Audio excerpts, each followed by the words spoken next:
Hello again, TJ here from the Michigan Conservative Roundtable. In 1963, a movie came out. It was titled, It's a Mad, Mad, Mad, Mad World. It was a comedy about a group of people doing all sorts of really crazy things in an effort for them to get their hands on some stolen cash. That movie comes to mind because right now I feel like we all are living in a mad, mad, mad, mad world. Unfortunately, there's nothing comical about it. Events just a week or so ago in Seattle. For starters, a councilwoman by the name of Kshama Sawant allowed a group of protesters to storm City Hall, making a scene and demanding that Mayor Jenny Durkin resign if she defund the police. Kind of around about the same time, Antifa took over a 6-block area of Seattle and called it the Capitol Hill Autonomous Zone. CHAZ, C-H-A-Z for short. Within this 6-block area was the East Precinct of the Seattle Police. This precinct building has now been abandoned and is boarded up. The police chief, Carmen Best, stated that this was not her decision, that she was instructed to do this by the city of Seattle. For me, being a Michigander, these events in Seattle and sadden me. I spent quite a bit of time in that area. When I was in the Army, I was stationed at Fort Lewis for a little over 2.5 years. It's just outside a small city called Tacoma. And a little bit of trivia, if you've ever heard the Steve Miller Band, the song Rockin' Me, he mentions Tacoma. But there I go, digressing again. Seattle was about a 45-minute drive north of Fort Lewis. Needless to say, I spent probably too many days and nights partying there. Back when the Detroit Tigers were worth watching, I'd take some leave and I'd watch the Detroit Tigers kick a little ass on the Seattle Mariners. Those were the days. When I ETS'd, I toyed with staying in the area. But I gotta tell you, now that I'm seeing all this craziness going on out there, I'm glad I got the hell out of Dodge. In Seattle, Antifa has complete control of a 6-block area. They have their own enforcement. Heck, I was watching a YouTube video where a guy with a sidearm strapped to his chest said how he quit his job to help enforce this 6-block area. What a goofball. They've set up blockades with checkpoints to determine who may enter this 6-block area. By the way, the ARs that those guys were carrying are the same types of firearms that Governor Jay Inslee would ban if he had his druthers. Antifa's issued demands, which include abolishing the police and juvenile detention. They're also demanding reparations for police brutality. Those convicted of violent crimes are to be retried by their peers, which is what I thought we were anyways whenever we went to trial.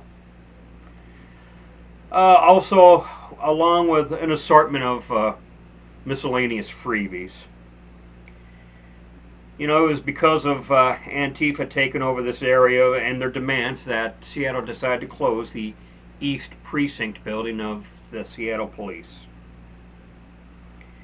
Adding insult to injury, I would be remiss not to remind everyone, remember, we're supposed to be in some kind of lockdown phase. Social injustice is so much more important than social distancing and me getting a haircut. On the American Thinker website, an Eric Ward wrote a blog titled, Let Them Stew in Their Own Excrement. The premise being, people deserve to live under the government they vote for. It'd be real easy for me here in Michigan to say, yeah, Let them. Let them stew in their own excrement. But the truth of the matter is, their stench would invariably make its way to the Great Lake area and contaminate all our fresh water here. Some days ago, a Tristan Justice wrote that the Washington State Governor, Jay Inslee, during a press conference, when asked about Antifa taking over the 6-block area in Seattle, commented he was unaware of these events. You know, you talk about being clueless. President Trump tweeted, "Take back your city now. If you don't, I will. This is not a game." Mayor Jenny Durkin, who feels this is just one big block party, would respond to President Trump with, "Make us all safe. Go back to your bunker." You know, by Mayor Jenny Durkin's own words, she claims to feel safer with these guys than they do President Trump. She would prefer President Trump back in his bunker.